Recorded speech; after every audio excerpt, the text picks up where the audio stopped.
Hi, friends. I have a whole lot of information to go over with you about the English 2 end of course test. You will be taking this test in this upcoming week. And over the next 2 days, I am really going to work hard to try and prepare you as best I can for this test. So that is why we are going to go over this packet. I do want you taking notes as you go over this. I have printed a copy of these notes for my in-person friends. And for my virtual friends, you can print this off at home or you can edit this on a Google document and you can submit it like that. And yes, I did say submit. That is because I am going to give you some points for doing this. You're going to put some work into taking these notes and I'm going to reward you with some points for these notes. Now, this will be worth a lot of points. Here's the catch. You cannot turn this in for points after you've taken the EOC. There's no point in you turning in notes for how to prepare for a test that you've already taken. So let's get started with when we're going to be taking this. First of all, what are you going to be writing down on those notes?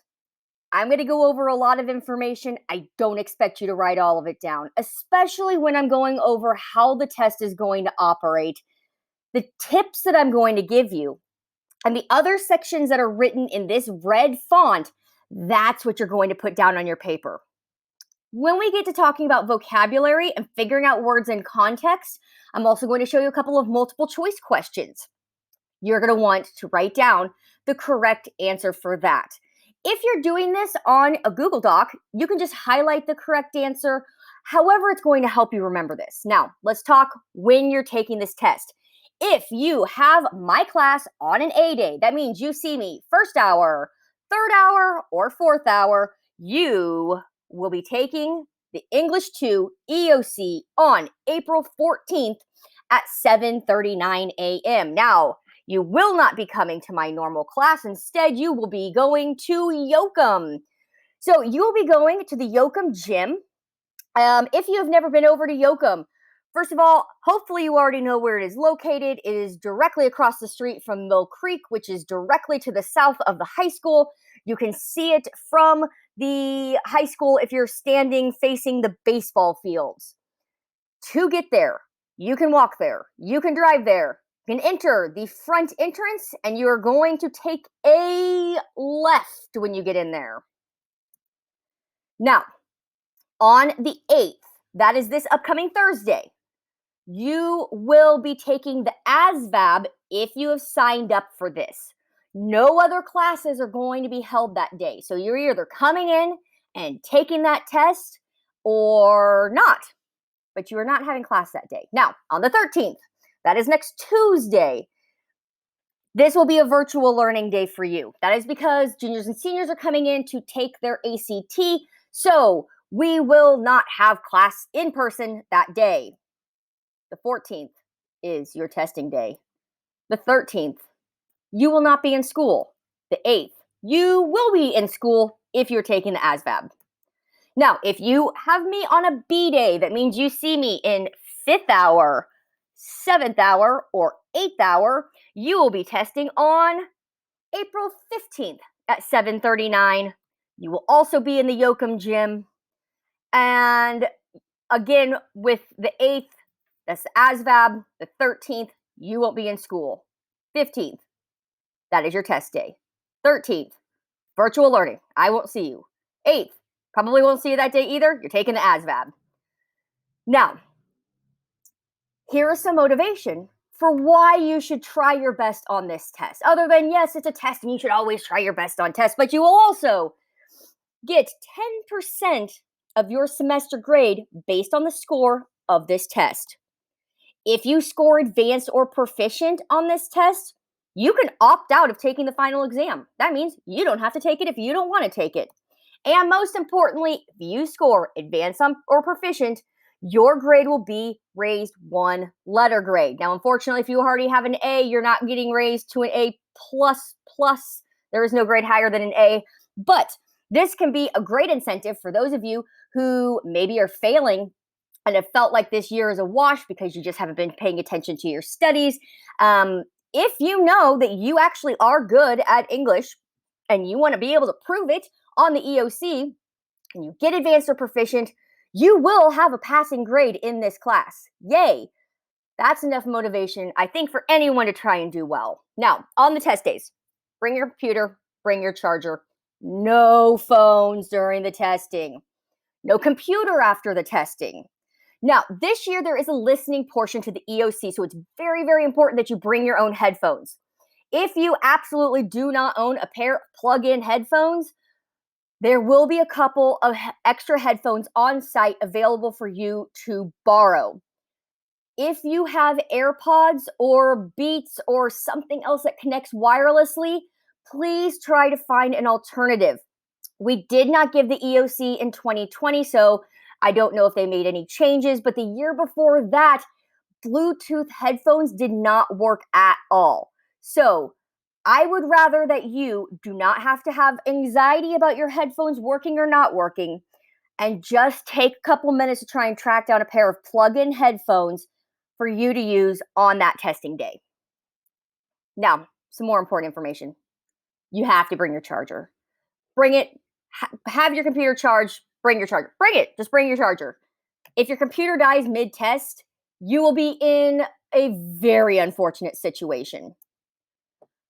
2, you're allowed to bring a backpack to the test, but you're not allowed to keep it near you. It will be placed in the front of the room, and the same thing goes for cell phones. When you get to your testing location, you have to turn your cell phone off. I'm a big fan of just keeping my phone on silent at all times. However, we cannot do that. Your phone has to be off. You'll be provided with a sticky note where you can write your name on it, and then your test will go into test jail where it will remain until everybody is done taking their test. If your phone vibrates or rings during the test, even if it's not in your possession, your test will be invalidated. That's why I'm telling you to turn this off. I have quite a few students who this year insist that their phone is on silent, and I still hear vibrations all hour. You know who you are. Turn your phone off. Phones will be given back to you when everybody finishes the test. If you have a phone on you during the EOC and you're taking the test, you'll be sent to the office. This is like a straight to jail situation. You're not getting any of that EOC benefit. You're not getting a grade in that 10% category. You're not able to raise your grade up a complete letter point. This is non-negotiable. You cannot do this. The same thing's going to go for smartwatches this year as well. If you have a smartwatch, either don't wear it that day or put it in your backpack. You cannot have it on your body. Now, make sure that you bring something non-technological to read or to work on when you're done with the test. This is a 2-portion test. There's a multiple choice portion and then a writing portion. And you're going to want to have something to do, like a book to read, when you complete your test. You're going to have to close your MacBook for the remainder of the testing time. That means you can't just sit there like normal and goof around on YouTube and do whatever. That's not going to be an option. There's also not going to be any talking during this time. Take a nap, read a book, do whatever, as long as it's silent and doesn't involve your MacBook. Seats are also going to be assigned. This is another thing that will help cut down on the potential to talk during the exam. Anything that is disruptive is kind of like the same thing with cell phones. It invalidates your tests. You're going to be kicked out. You're going to lose out on all the benefits. Again, there's 2 sessions. Some of this PowerPoint might sound a little bit repetitive, but I really feel like the more times I say these things, the absolute better, because the more I say it, the more likely you are to remember it. This is a multiple choice essay. This is a multiple choice test with an essay portion. I'll talk about that essay in just a second. All right. This has been the format in previous tests. I have not given the English 2 EOC before. I've given an English 1 EOC, but we no longer do that in this district.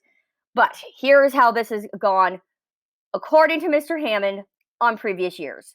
There will be multiple choice and performance event questions based on a variety of reading passages. These may be fiction, nonfiction, and poetry. You will be tested over your comprehension, literary terms, grammar and usage, and your listening skills.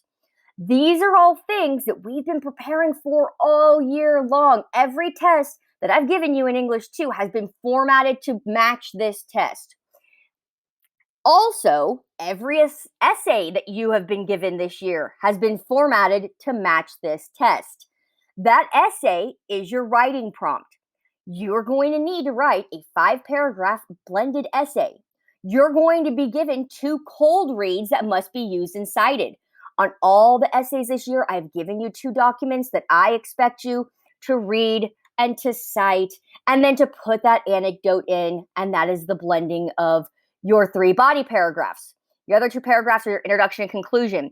You just wrote an essay in this exact same format right before we went on spring break, so you know how to do this. All right, let's get into some tips.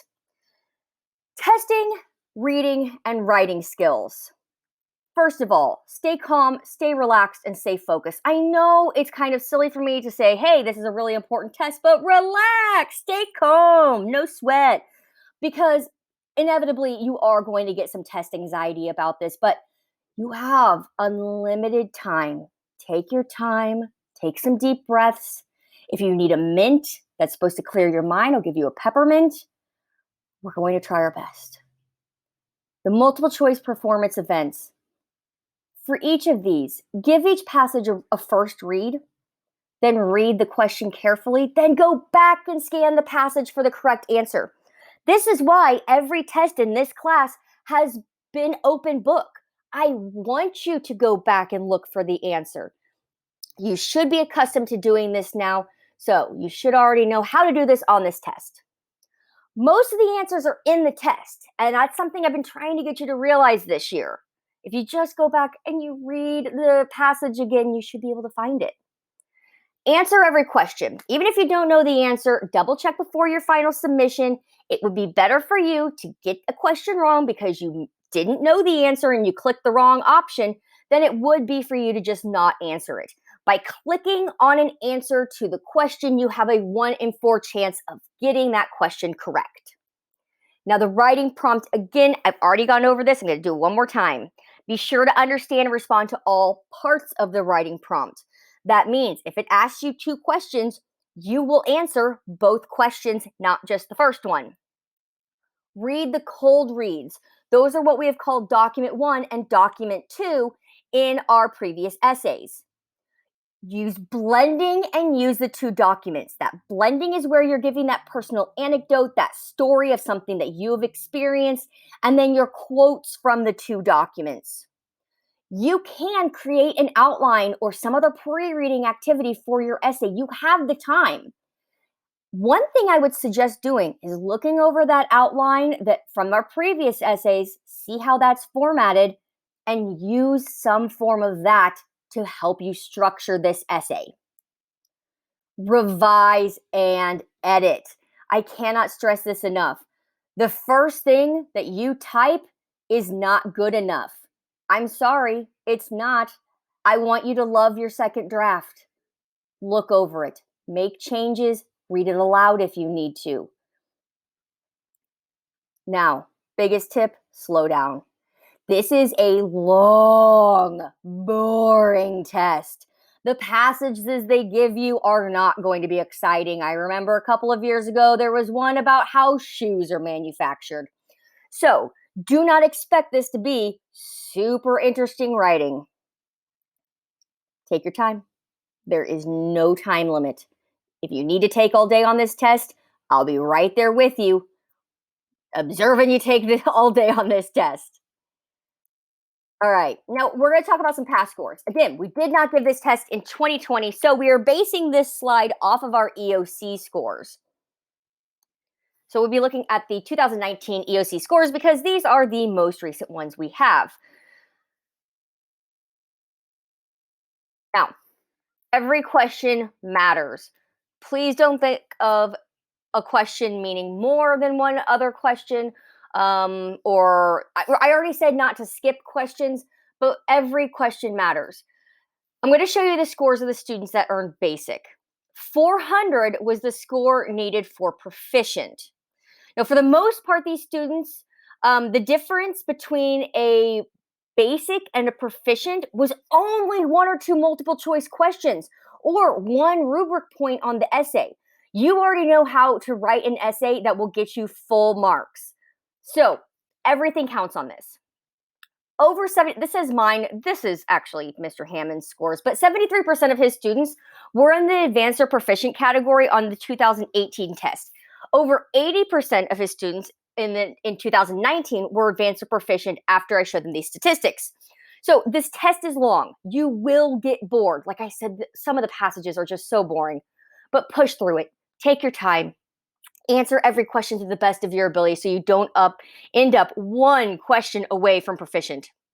Now, if we're looking at the average time spent on the multiple choice questions and the performance event, people who earned below basic only took 41 minutes. If they earned basic, they were taking an average of 49 minutes. Proficient, an average of almost 51 minutes. And advanced, basically a full hour. Notice that these people are taking more time. This is not a test you can rush through and expect to do well. Now, if we're looking over here, all of these basics, look how close they are. They only needed a 400 to be proficient. 399. All of these people have 399. They're just so close. So I'm showing this to you not to stress you out, but to know that that every single question counts. Take your time. All right, again, some more motivation. To earn cum laude status from Belton High School, you must earn a score of advanced or proficient on this EOC. Questar Basics. So this is going to show you how the questions are going to be formatted. Now, the readings are often too large to fit on your screen, so you will need to scroll through the readings by using the center bar. I really tried to prep you for this type of format on our Kite Runner test by having those passages that went with each question. All right. The listening portion is new. Again, bring your own earbuds. You can use the one that the school supplied, but Bluetooth headphones are not your best bet. Okay, to resize the screen. The screen can be adjusted to make the passage side of the screen larger or the question side of the screen larger. So if you notice these arrows right here, you can easily, sorry about that, you can easily move the screen around if you need. Now, when you're submitting the test, when you've completed the test, you're going to click Review and Submit, and then return to any unanswered questions prior to your final submission. Like I said, you don't want to leave any questions unanswered. It's better to guess than to leave it blank. Now, let's say, you've been kicked out of the test. You get this pop-up. Do not panic. It will kick you out of the test, but all you need to do is sign in again and resume testing. Your information will not be lost, fingers crossed. And so we can just work through this. Don't panic if you see this pop up. Don't, for example, walk over and throw your computer on the ground. Okay? Not necessary. Don't break the computer. We'll get through it. Now, performance event. These are the question types. Read the directions for the performance event questions very carefully. They will often ask you to complete multiple tasks, and these questions are often weighted to be worth more than the average question because of the complexity of the task. All right. Notice how we have red font now. Let's get our papers ready to be written on. So here, what does expansive mean as is used in paragraph 1? This is question choice. This means you have an option of questions to choose from.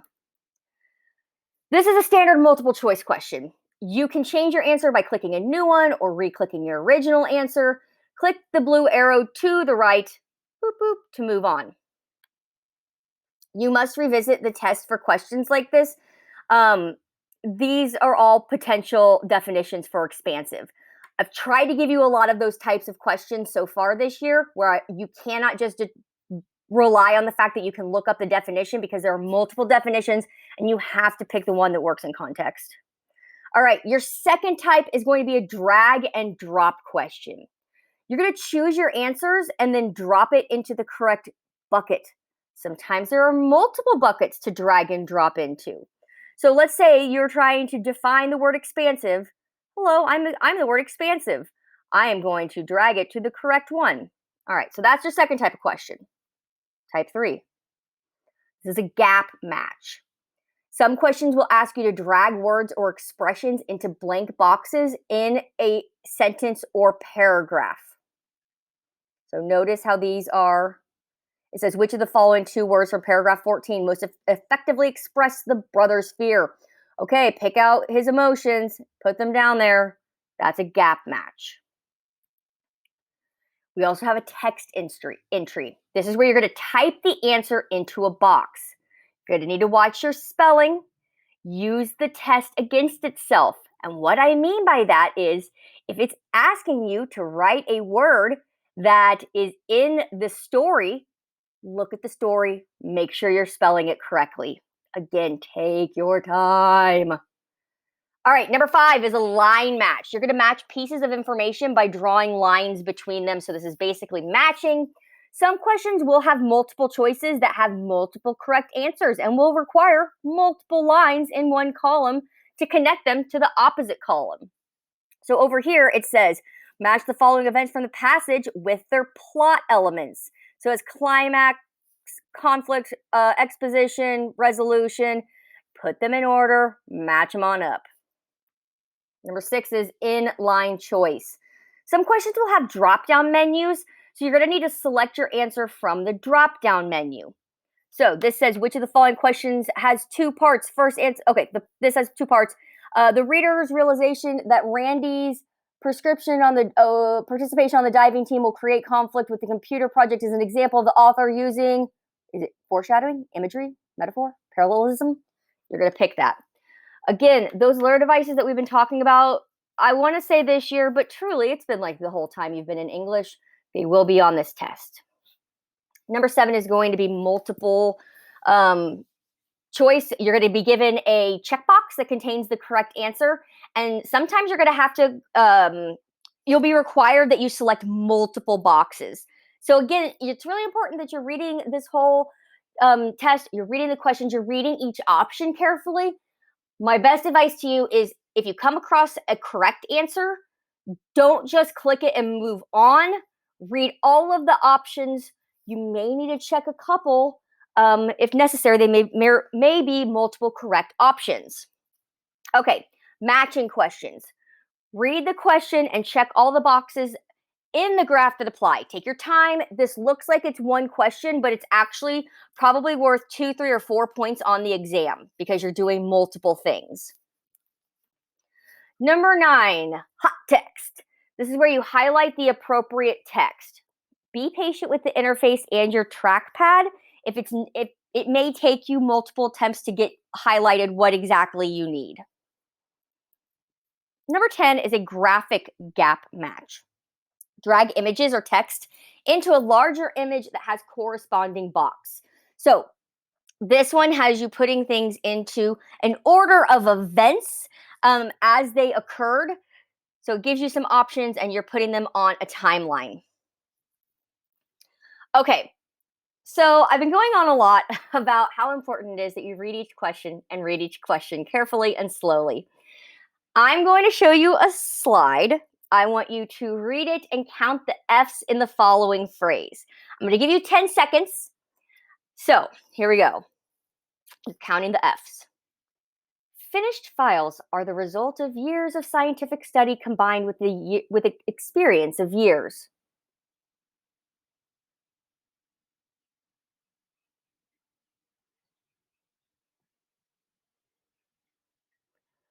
All right, how many F's?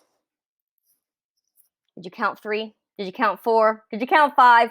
Honestly, the first time I took this, I counted 3, and I was very wrong because the correct answer is 6. Let's look at this. Okay, finished and files. I thought those are really obvious. Somehow my brain skipped over all of the ofs, and I only went on to scientific. Those were the 3 I got, and I was like, oh yeah, of has an F. So be careful. I'm showing you this, yes, because it's funny, but also to show you that you gotta read carefully. And you're not being timed on this like I was timing you just now. So go back, double check your work. Okay, let's talk vocab. Context clues are something that we've been working on all year. You're going to use the text that surrounds the words to determine the meaning. I suggest using substitution. That means plug in the answer choices and pick the one that sounds most correct. So we are now writing down tip 1. Look for words or phrases with meanings that are similar to the unknown word. These are synonyms. You are looking for synonyms. These are words that have very similar meanings. Like if I said, my oh my, it is hot outside, I could also say, my oh my, it is blistering outside. Those basically mean the same thing. Both of them are telling you that sure is hot outside. It's actually not. It's lovely outside. It's like 70 degrees. Okay, practice question number 1. So this is where you're going to pick the correct answer. Here's a sentence. Lily suspected Mr. House of knavery, though at that point she had not yet seen any actual evidence of mischief. Okay, so I'm looking at that word mischief. I don't know the word knavery. I know what mischief means. So let's plug in the word that has similar meaning. Okay, honesty? No, that has nothing to do with mischief. Trickery? Yes, I'm going to try plugging that in a second. Nobility? No, that doesn't really make sense either. And visibility? You can be seen well. Okay, those don't make sense. The one that's closest to mischief is trickery. So let's plug that in. Lily suspected Mr. House of trickery, though at that point she had not yet seen any actual evidence of mischief. Yeah, that works. So our correct answer is B. It has the most similar meaning. Okay, tip 2. Look for hints about the opposite meaning of the unknown word. Antonyms are words that have opposite meanings. So it's not hot outside, it's cold outside. Antonyms. Okay, let's look at practice question number 2. Carlita finally understood Pavel's sadness when they reached the pond of his parents' old estate outside Cape Fear. The limpid pool of his childhood was now clouded with mud and weeds. Okay, so if we're looking at antonyms now, the fact that this pool is now clouded with mud and weeds probably means that it is the opposite of clouded. So let's look at our options. Is it shallow? No, that's not talking about what the pool really looks like. That's more depth. It was cold. No, temperature hasn't been mentioned. It was wavy.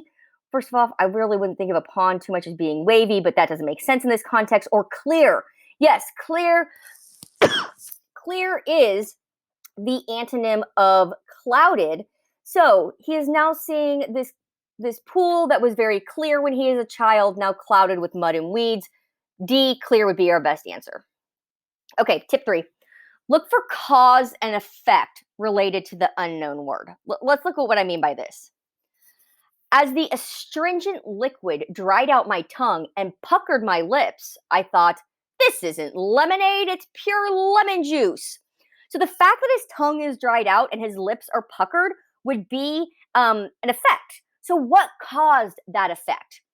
Was it something wet? Well, technically, but that's not what caused the puckering.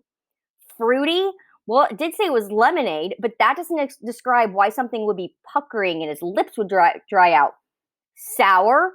Yeah, I usually think of like my mouth puckering when I'm eating something sour. Or yellow? Nah, just because the lemon is yellow doesn't mean that the astringent liquid dried it out. It wasn't the color doing it. It was that complexity, the sourness. So that's that cause and effect relationship. So if you're reading this sentence, you're like, okay, well, what made his tongue dry out? What puckered his lips? It was the sour. All right, tip 4. Look for hints that are unknown words that fit into a category. Here's what I mean. All along the shore, if you keep still and quiet, you can watch seagulls, phalaropes, cranes, and the odd lost duck. What is a phalarope? Okay, we're watching these things. We've got seagulls, we've got cranes, we've got ducks. What are the other things? They're not sand, they're not fish, they're not shells. I know for a fact that even if I don't know what phalarope is, I know what a seagull and a crane and a duck are, and those are birds. Plug in that unknown word into a category. All right. Tip 5, look for descriptions that hint at the meaning of the unknown word. Here's what I mean. Bjorn, the Icelandic exchange student, was unaccustomed to the Missouri heat and spent the hottest part of the day recumbent in the living room, stretched out on the couch in the breeze of the old fan. So, what is this meaning of the word recumbent as used in the sentence? Okay, it's hot. I think we figured that out. There's a breeze of the fan. Okay, is he walking? No, that'd probably make him hotter. Is he watching? No. What would he be watching? The fan? Is he thinking? Maybe, but that's not what this is talking about. Reclining. I think our homie Bjorn is reclining under the fan and sweating his face off. Okay, tip 6. Consider the tone and the setting of the selection. The tone is the author's feelings toward the subject, and the setting is where and when the selection takes place. So let's look at practice 6. As Farley left the courtroom, free to hug his father and sisters for the first time in months, he stopped to thank Detective Chappell. The exculpatory evidence would. Question number 6. As Farley left the courtroom, free to hug his father and sister for the first time in months, he stopped to thank Detective Chappell. The exculpatory evidence would not have been found without her hard work and belief of his innocence. If we're looking at the tone, it seems very clear that this guy Farley has possibly gotten out of prison and is free. He's been found innocent. He's finally able to embrace his family. That's definitely not sad in this case. Sounds like he's super excited about it. Definitely doesn't sound like he's worried about it. There's nothing suspenseful. The thing seems done, but it does seem joyful. This guy has gotten out of prison. He was found innocent. Yay, joyful. So that one is B. Now, let's look at practice question number 7. And we're going to figure out the meaning of this word as it's used in the sentence. We already know that he's gotten out of jail. We already know that he's been found innocent. So let's go back and look at these and try and figure out which one means that they are innocent. Is it proving that a crime occurred? No. A crime occurred, this guy's innocent. Indicating involvement with a group? No, we don't know that anybody else was involved with this. Showing the location of a witness? No, this has to do with his innocence. Or A, clearing someone of guilt or blame? Yes, that has to be it. That does exactly what it means with innocence. So, correct answer for 7 is A.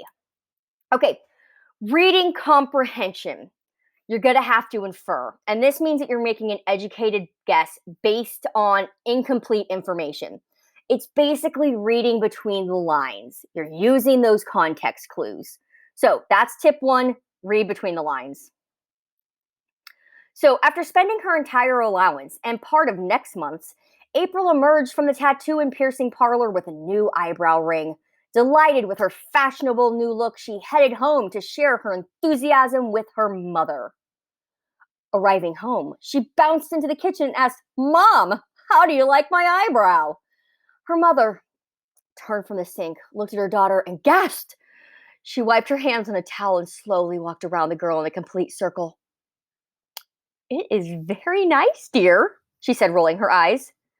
"I should get mine done exactly like that," she added, stifling a smile. Now, how do we really think the mom feels about the eyebrow ring?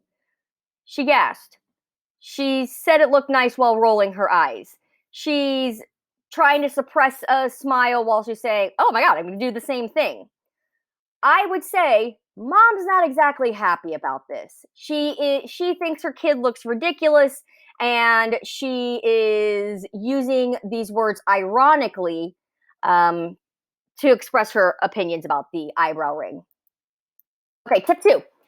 Making an inference requires some detective work. You notice how I went back and I started thinking about, like, okay, how did the mom react? It didn't really say, yay, she's super excited. But I looked at how that evidence of her rolling her eyes, her stifling a smile. The passage doesn't directly state the answer. So this is why you need to read the entire passage before answering the questions. So, tip 3, support your inferences with information from the passage. If you can support your inference with information from the text, that should be a good inference.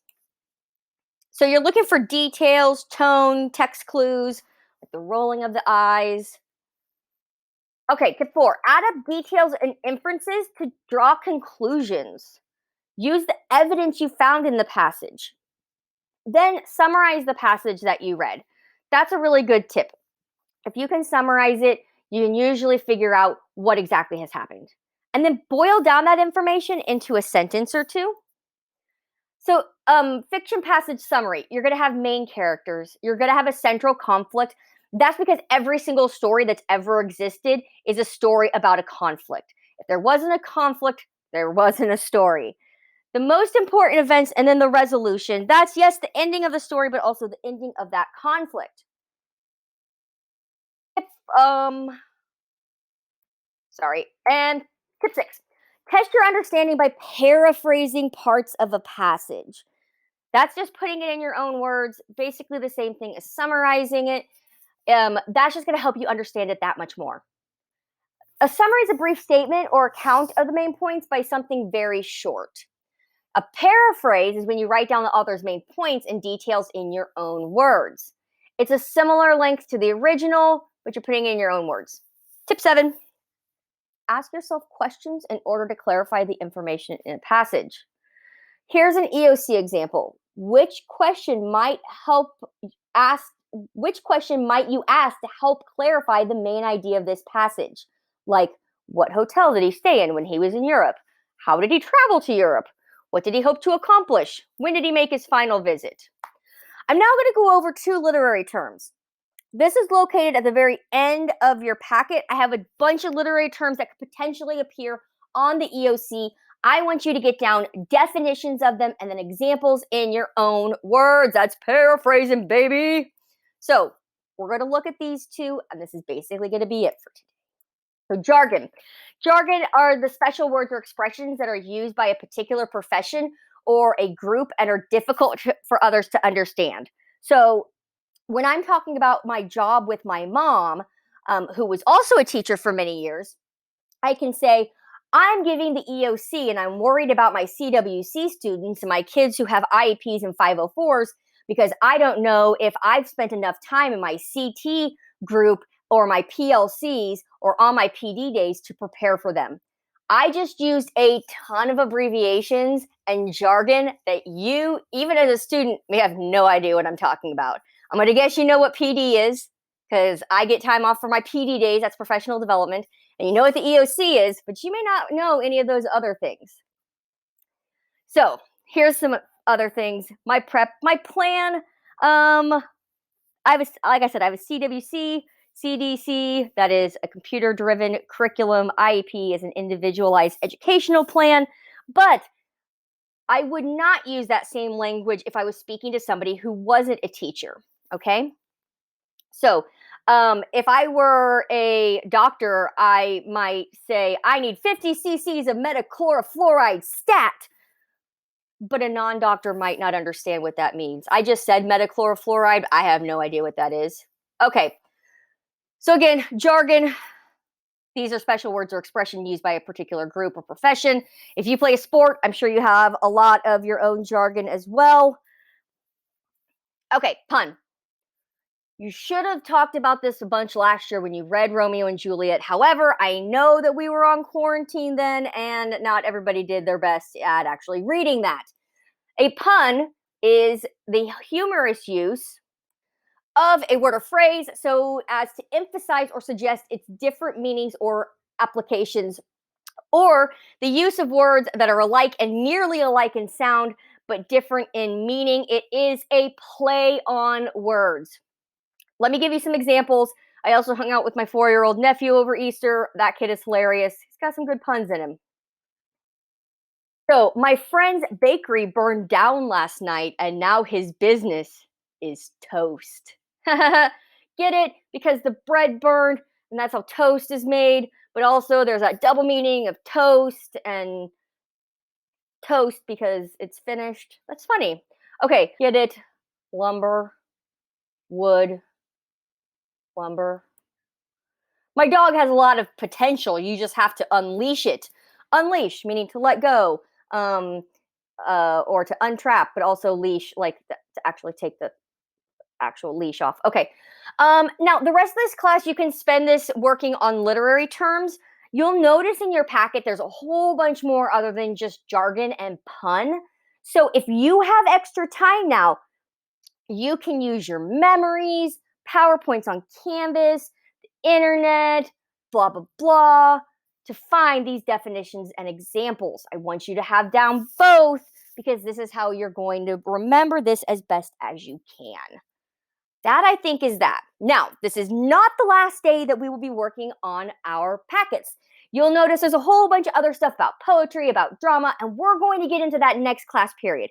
But I'm chunking this just to give you enough stuff to work on and to memorize and to think about today.